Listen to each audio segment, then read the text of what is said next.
성경에는 야곱이 하나님과 하나님의 천사와 씨름했다고 되어 있어요. 근데 그 씨름이 영어 성경에 보게 되면 레슬링으로 되어 있어요. 오늘 우리가 창세기부터 요한계시록까지 천사의 존재에 대해서 이야기하고 있죠. 200번 이상의 천사 이야기가 나옵니다.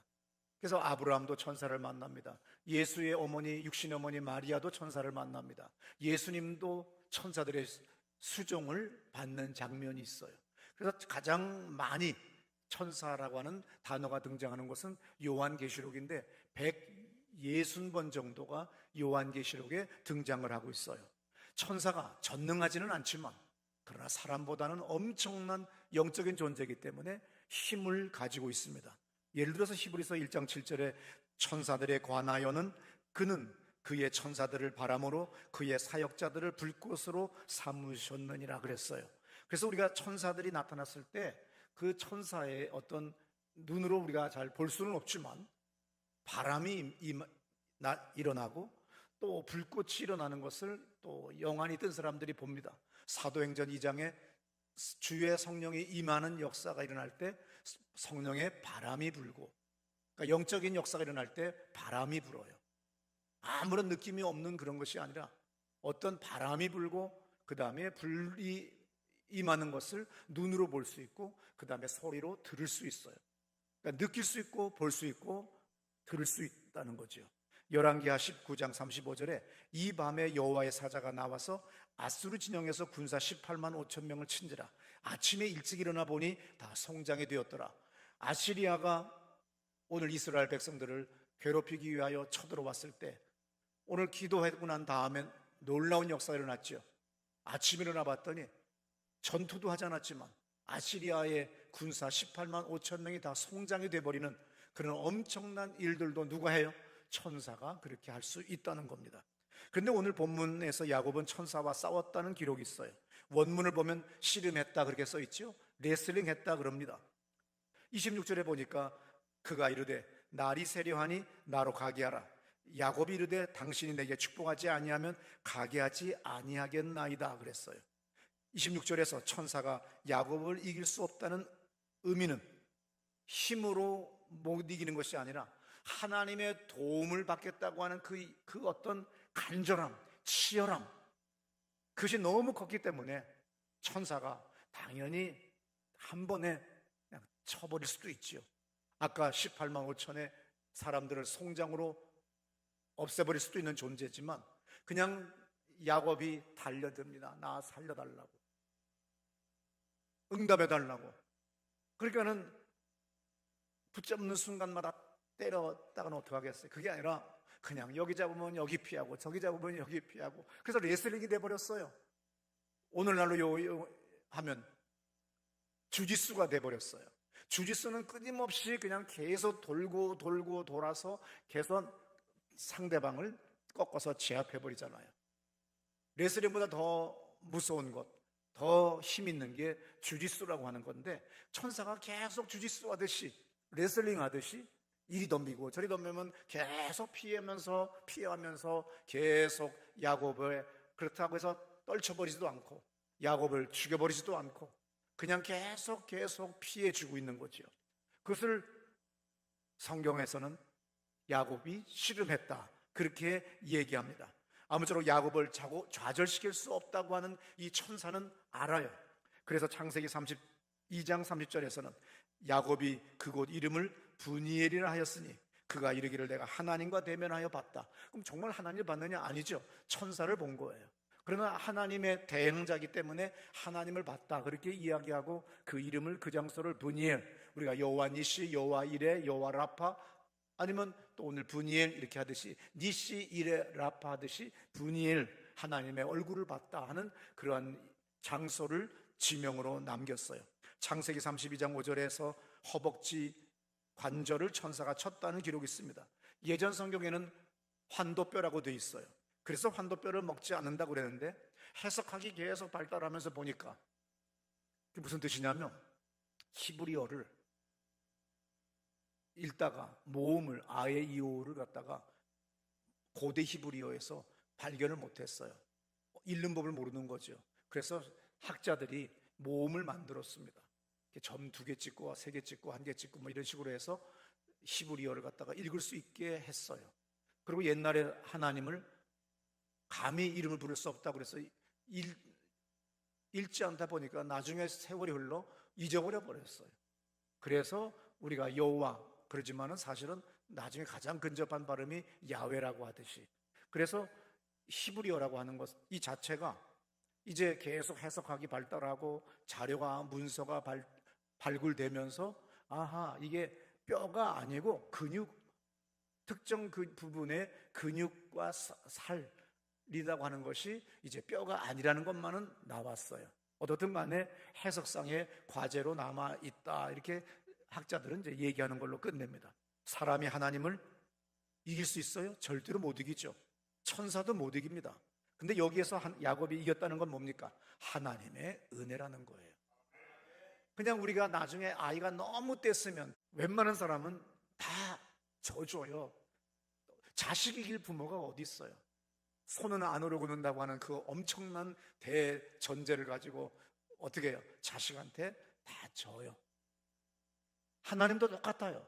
우리 아버지 창조주 그분에게 우리가 정말 떼쓰듯이 너무 어렵고 힘들어서 막 밤을 지새워 기도하면 하나님이 원칙은 안 된다 그러는 거죠. 담임 목사가 교회에 원칙이 있잖아요. 그런데 원칙을 너무 고수하면요, 뭐라고 그래? 꼴통이야. 그렇게 되면 은혜롭지가 못해요. 그렇게 되면 뭐겠지요? 경직이 돼버려요. 그리고 어떤 일이 벌어져요? 고착화가 돼요. 그러면 그 조직이 발전이 안 됩니다. 그래서 어느 날 내가 만든 원칙이었지만 내가 어겼어요. 그랬더니 어느 교인이 아주 지금도 잊지 못해요. 목사님이 그때 뭐라고 하셨죠? 정치적 결단을 했어. 정치적 결단이요? 싹 하고 지금까지 안 와요. 교회 떠났어요. 정치적 결단이 필요할 때가 있어요. 원칙이 있죠. 그러나 뒤에 가서 마크 교섭도 해야 되고 또 조정도 해야 되고 또 여러 가지 봤을 때 그 몇 년 전에 했던 원칙이지만 이제 사람들도 바뀌었고 사람들의 여러 가지 생각들도 다 달라졌는데 원칙만 고수하다가는 나중엔 전부 다 잘라버려야 되고 전부 다 처벌해야 되고 그러면 그게 무슨 은혜로운 교회가 되겠어요? 교회는 은혜로운 곳이에요. 용서를 하는 곳이에요. 크리스 웰이라고 하는 목사가 있어요. 나중에 집에 가서 검색해서 찾아보시면 제 방에도 그분의 책이 많이 있습니다. 35살 때 텍사스의 교회, 큰 교회에 담임 목사로 취임해 왔습니다. 그런데 텍사스는 나라가 지구가 크고 또 워낙 땅들이 넓어서 습도 많아서 저도 지난번 미국 갔을 때 텍사스의 어느 한인 집 별장에 갔습니다. 현관이 이만해요.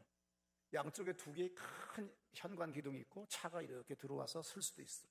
저녁 때가 되면 차는 이리 들어오지 않고 마당에다 세워요. 그리고 이 2 기둥 중에 하나는 벽난로고 이쪽 기둥은 바베큐를 만들 수 있는 것이 돼 있어요. 그리고 여기다가 상을 차려놓고 밥을 먹죠. 그 다음에 총을 쫙 갖다 놨어요. 그래서 이 앞에서 숲을 향하여 거기 관역을 만들어 놨습니다. 총 쏴요. 또 동물을 또 많이 잡아야만이 가축들, 목장들이 안전하기 때문에 허용을 했습니다. 근데 사냥하다 보면은 사람을 살상할 수도 있어요. 이 크리스웰 목사가 그만 사람을 쐈어요. 사임하게 된 거죠. 그래서 교회에 와서 또 그 전에 경찰서 가서 모든 법적인 책임을 다 져야 되니까 하고 교회에 와서 사표를 썼어요. 그런데 놀라운 건 그 교회 교인들의 수준이에요. 이분 큰 사고 치신 분이죠. 그럼 어느 교회를 가서 누가 받아들이겠어요? 우리가 이 목사님을 용서합시다. 이분이 고의로 한 것도 아니고 의도적으로 한 것도 아니고 젊은 목사님이 평소 하던 대로 사냥 나갔다가 사람을 쏘았는데 우리가 안 받아주면 이분은 영원히 매장됩니다. 그러니 우리가 용서하고 받읍시다. 대단한 교인들이죠. 그래서 이분이 크리스웰 목사님이 너무 큰 은혜를 받았어요. 그 다음부터는 절대로 정죄하거나 단죄하지 않아요. 용서에 대한 설교만 해요. 그러니 얼마나 교회가 부흥되겠어요. 나는 죄 하나도 안 진 목사하고는 안 사귀어요. 그들은 날마다 다른 사람의 죄만 찾고 있어요. 그리고 판단 정죄해요. 단정을 해요. 그러면 피곤해요. 남자도 여자도 자식도 실수할 때가 있어요. 그것을 포용하고 용서할 수 있어야 돼요. 그걸 정죄하고 단죄하고 원칙대로 간다고 해 나가면 싸가지가 더러운 놈인데, 그런 인간 만나면 동업도 되기 힘들고 뭘 해도 되지가 않아요. 왜 목사님은 저 죄인을 부르십니까? 별 사람이 다 있어요. 그렇지만 저 사람이 죄를 졌기 때문에 겸손하고, 그래서 다른 사람을 타부시하거나 손가락질하지 않는 거예요. 인간이라는 게 뭐예요? 살아보니까 인간은 한없는 죄인이고 부족하고 실수할 수밖에 없어요. 사람이 빈틈도 있어야 되는 거예요. 물이 맑으면 고기가 안 와요. 수초가 많아야 되고 물이 정도 흐려야 고기가 거기에 많아요. 그런데 어리석은 사람들은 맑은 것만 원하고 있어요. 아닙니다. 사람은 절대로 완전하지가 않아요. 그래서 은혜가 필요한 존재입니다.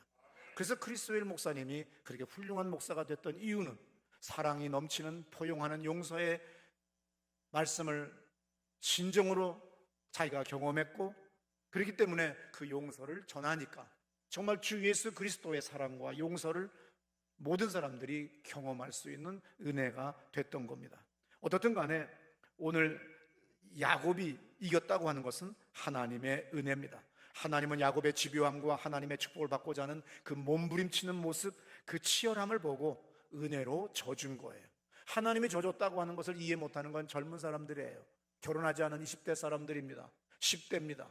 그런데 자식을 낳아보고 할아버지 할머니가 돼보면 자식을 손자 손녀와 어떤 놀이를 하거나 아니면 팔씨름을 한다고 할 때 할아버지는 어떻게 해요? 충분히 아직 이길 수 있는 손자 손녀지만 마지막에 가서는 아이고 하더니 졌다 그래요. 그리고 우리 손자 최고라고 그럽니다. 자식을 그냥 이겨놓고 짓밟아 놓고 던져버리고 난 다음에 씨름해서 그리고 이겼다고 하면 이 사람 빨리 정신병원에 보내야죠. 다 지게 돼 있는 거예요. 야곱은 오늘 왜 치열한 기도를 이 야복 강가에서 왜 이 밤에 했느냐? 처음 오신 분들을 위하여 말씀드립니다. 20년 전에 야곱은 77살 나이에 고향 아버지 어머니의 집에서 도망 나왔어요. 형 에서가 그 얼마 전에 배고플 때 야곱은 야가 빠질게 형을, 장자권을 또 축복을 아버지를 속이고 형을 속여서 받았어요. 나중에 형이 알았죠. 죽여버리고 싶은 거예요. 너무 얄미운 거예요. 그런데 아버지가 살아 눈 딱 뜨고 있는데, 어머니가 딱 품고 있는데 동생 야곱을 때려 죽일 수가 없는 거예요. 그런데 이제 드디어 아버지의 눈도 흐리고 어머니도 힘이 빠졌어요. 이제나 저제나 당연히 가족이니까 큰아들 에서가 시부렁거렸겠죠. 어머니 앞에서 내 조셨기 내가 죽여버릴 거네요. 내 양 언제 내 죽여버릴 거야. 사냥하던 놈이니까 칼도 좋지요. 내 이 칼로 좀 죽여버릴 거야. 아마 그렇게 했을 거예요. 어머니가 빨리 야곱에게 가서 그럽니다. 지금 빨리 도망가라. 네 형이 너를 죽이려고 한다. 그래서 냅다 도망간 게 20년 전 57살 때, 그때까지 야곱은 장가도 한 번 못 간 남자입니다. 지금도 못 갔던 거죠. 77살 때도. 그런데 이제 외삼촌 라반의 집에서 환난을 당하고 고생도 많이 해서 어느 정도의 재산도 얻고 독립해서 살아서 많은 부를 얻었어요. 생각해보니까 아버지도 그립고 어머니도 그립고 고향 땅이 그리워요. 집에 가고 싶은 거예요. 나이가 들었어도. 이제 나도 아내가 있고 자식이 있어요. 고향이 그리워서 이제 가는 겁니다. 오늘 야복강가 넘어가면 드디어 자기 고향 땅이에요. 그런데 생각해 보니까 내가 지금 강을 건너갔을 때 형 에서가 죽인다고 하는지 자랐다고 하는지 환영을 하는지 또 며칠 두고 있다가 죽여버리겠다고 벼르든지 알 수가 없는 거예요. 그래서 너무 고민스러워 가지고서 자기의 재산과 종들을 떼를 나누어서 건너보냅니다. 그리고 자기는 생각하면 할수록 사람은요, 집착하거나 이렇게 몰입을 하면 막 작은 문제도 커지는 거잖아요. 그러니까 그냥 막 더 고민되다가 아주 죽을 것 같은 기분이 드는 거야. 기도하는데 마침 또 종놈이 와가지고 뭐라고 보고를 하느냐 하면은 이렇게 하는 거예요. 주인님, 주인의 형님께서 400명의 군사를 데리고서 글쎄 오네요. 정보가 들어온 거야. 이 큰일 났구나. 400명의 군사를 데리고 오니까 우리 가족을 아예 몰살을 시키려 버리는구나. 그래가지고 그냥 기도하는데 천사가 나타나니까 냅다 붙잡아 버린 거예요. 천사가 빼버리면 또 붙잡는 거예요. 근데 천사는 알잖아요. 영적인 존재니까.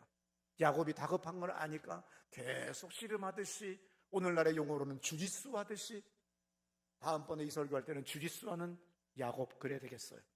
아무쪼록 격투기를 보면 주짓수가 대단하다는 건 알아요.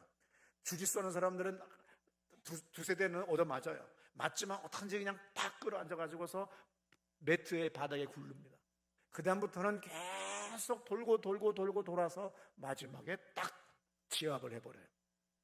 야곱과 천사가 지금 바로 그런 일을 하고 있어요. 그러다가 천사가 네가 이겼다 그랬어요. 하나님의 응답이 온 거죠. 네가 이겼다. 그래서 야곱이 정말 이겼겠어요? 그 간절함, 그거 보고 하나님께서 응답하시고 용서해 준 거예요. 야곱이 창세기 32장 6절과 7절에 보면, 잘 들어보세요. 사자들이 야곱에게 돌아와 이르되 우리가 주인의 형 에서에게 이른즉 그가 400명을 거느리고 주인을 만나려고 오더이다. 야곱이 심히 두렵고 답답하여 자기와 함께한 동행자와 양과 소와 낙타를 두 떼로 나누고. 잘 들어보세요. 성경에는 사람의 감정을 묘사하기보다는 추측하도록 하는 경우가 더 많이 있어요. 그런데 32장 6절과 7절에는 적나라하게 야곱의 마음을 묘사를 했습니다. 97살 됐어요. 97살 나이에 살아야 되겠다는 그 절박함이 치열함을 드러냈습니다. 그리고 하나님께 야곱이 패배를 인정할 때 하나님은 져준 거예요. 하나님과의 씨름에서 이기려면 져야 된다고 하는 존 월튼 목사의 책을 제가 읽은 적이 있어요. 하나님의 축복은 야곱의 이름을 바꾸어 주는 것으로 왔습니다. 누구의 이름을 만들어 주거나 바꾸어 주는 것은 권위를 행사하는 겁니다. 야곱은 이름을 바꾸는데 동의했어요. 이름은 성격을 드러냅니다. 이름을 바꾼 것은 성격 변화를 받아들이는 겁니다. 이름 바꾼 변화가 하나님께 굴복했다는 의미가 되는 겁니다. 명칭 하나 더 생기는 것도 성격의 변화를 의미합니다. 집사가 되고 교인이 되고 목자가 되고 권사가 장로가 된다는 것은 그 사람이 자연인으로 살았지만 이제 하나님의 말씀 안에 들어와서 섭리를 인정하고 내 성격을 버리고 하나님의 말씀대로 살겠다고 하는 의미가 들어있는 거예요. 그러니까 중요한 것이 뭐냐면, 우리가 축복의 길을 가려면, 미래의 길을 가려면 과거와 만나야 돼요. 과거가 뭐예요? 형을 속였잖아요. 아버지를 속였잖아요. 그 과거를 만나서 그 형 에서를 만나야 돼요. 그리고 회개해야 되고 화해를 해야 돼요. 이것이 기독교입니다. 기독교는 항상 뭐예요? 회개가 전제가 되는 거예요. 이것 없이는 주를 볼 수가 없고 만날 수가 없고 성령을 받을 수가 없어요. 그래서 자기의 성격을 변화시켜야 됩니다. 그러면 하나님은 져주세요. 그리고 하나님은 들어주세요. 교회를 왔는데도 아직도 자기의 자연적인 천연적인 자아를 처리 못하고 계속 성질 부리고 고집 부리고 기도는 안 하고 회개도 안 하고 과거와 만나지 않는다고 한다면 여러분들 하나님의 응답은 없고, 하나님의 전사가 아무리 많아도 그래서 남의 이야기지 내 문제 해결의 열쇠가 될 수는 없어요. 누가복음 15장 20절부터 24절까지 보면 탕자의 비유라고 하는 유명한 예수님의 비유가 있습니다. 허랑방탕하고 거역했던 작은 아들 돌아왔을 때 아버지는 뭐예요? 과거를 묻지 않았어요. 왔으니까 나간 아들이 이제 과거로 아버지에게로 돌아왔어요. 이것이 회개예요. 그러면서 고백하잖아요. 내가 하나님과 아버지에게 내가 큰 죄 졌다고, 큰 죄를 졌다고. 그랬더니 아버지 아무 말 묻지 않아요. 반지 끼워줘요, 새 신발 신겨줘요, 그 송아지 고기 잡아요. 그리고 사람들한테 와서 자랑합니다. 내 아들 살아 돌아왔다고. 이게 하나님의 은혜예요. 하나님의 용서예요. 과거를 묻지 않아요. 옛날에 유명한 가수가 노래했잖아요. 과거를 묻지 마세요. 돌아왔으면 과거를 묻지 마세요. 내가 중학교 2달 다니고 가출했습니다. 그리고 언젠가 돌아왔더니 어머니 아무 말 하지 않았어요. 밥 먹었냐고 묻더라고요. 그래서 안 먹었다고. 그때의 된장찌개는 오늘 수십 년이 흘러도 잊지 못해요. 어떻든 간에 본문으로 들어갑시다. 누가복음 15장 20절부터 24절 들어보세요. 이에 일어나서 아버지께로 돌아가니라. 아직도 거리가 먼데 아버지가 그를 보고 측은히 여겨 달려가 목을 안고 입을 맞추니 아들이 이르되 아버지 내가 하늘과 아버지께 죄를 지었사오니 지금부터는 아버지의 아들이라 일컬음을 감당하지 못하겠나이다 하나 아버지는 종들에게 이르되 제일 좋은 옷을 내어다가 입히고 손에 가락지를 끼우고 발에 신을 신기라. 그리고 살찐 송아지를 끌어다가 잡으라. 우리가 먹고 즐기자. 이 내 아들은 죽었다가 다시 살아났으며 내가 잃었다가 다시 얻어오리라. 하나님의 은혜입니다. 예수님이 마태복음 7장 7절부터 10절에 말씀하세요. 구해라, 그리하면 너에게 주실 것이다. 찾으라, 그리하면 찾아낼 것이요. 문을 두드려라, 그러면 너에게 열릴 것이다. 구하는 이마다 받을 것이요, 찾는 이는 찾아낼 것이요, 두드리는 이에게는 열릴 것이니라. 너희 중에 누가 아들이 떡을 달라는데 돌을 주며 생선을 달라는데 뱀을 줄 사람이 있겠느냐? 너희가 악한 자라도 좋은 것으로 자식에게 줄 줄 알거든 하물며 하늘에 계신 너희 아버지께서 구하는 자에게 좋은 것으로 주시지 않겠느냐? 마가복음 11장 25절의 말씀입니다. 서서 기도할 때에 아무에게나 혐의가 있거든 용서하라. 그리하여야 하늘에 계신 너희 아버지께서도 너희 허물을 사하여 주시리라 하시니라. 우리가 땅에서 매야 하늘에서 매주시고 우리가 땅에서 풀어야 하나님이 풀어주세요. 내가 용서를 해야 주님도 용서하세요. 예배당 들어오기 전에 용서하셔야 돼요. 그래야 우리가 용서를 받는 거예요. 그래서 그렇게 그 위대한 크리스웰 목사가 어떻게 탄생했어요? 그 교인들의 훌륭함입니다. 그 교인들이 사냥총으로 사람을 사상시킨 이 목사님을 용서한 거예요. 받아들인 거예요. 그것이 그 교회가 부흥화의 길일로 갔고 그 목사님이 위대한 목사가 될 수가 있었어요. 마태복음 7장 11절입니다. 너희가 악한 자라도 좋은 것으로 자식에게 줄 알거든 하물며 하늘에 계신 너희 아버지께서 구하는 자에게 좋은 것으로 주시지 않느냐. 오늘 우리가 예배당에 온다는 게 뭡니까? 하나님 앞에 왔다는 거예요. 휴가도 좋지만 한번 휴가 때에 예배당 문이라도 한번 열고 들어오셔서 조용히 하나님께 독대해 보세요. 교회의 기도는 응답이 있어요. 우리 지휘하신 이화영 권사님이 2달 반 전에 암이 발견되는데 9cm인가 그래요. 그래서 같이 원자력병원에서 이제 엄살 부리지 말고 새롭게 새 출발하자. 우리 교회가 기도해서 지금까지 죽은 사람은 없다. 암 걸려 죽은 사람은 없었다. 그리고 있었을지라도 그 사람은 저기 나간 사람이지 없다. 그러면서 뭐라고 했냐면 그래서 다 같이 기도했어요. 최선을 다했습니다. 그랬는데 실망스럽더래요. 열흘 전까지 오늘로 친다고 한다면 열흘 전까지 암이 줄지를 않아요. 그냥 그대로예요. 그런데 이제 의사의 모든 CT고 다 찍은 거 있잖아요. 그거를 이제 열흘 후에 의사를 만나서 담당 의사를 만나서 봐야 되는데 10일 후에 놀라운 사실은 암이 사라져 버렸어요. 그러니까 의사도 놀래고 잘못 봤나? 그냥 형체 그냥 폴립 같은 거 정도만 있지 어떻게 10일 사이에 암이 사라져요? 덩어리가 그것도 9cm짜리.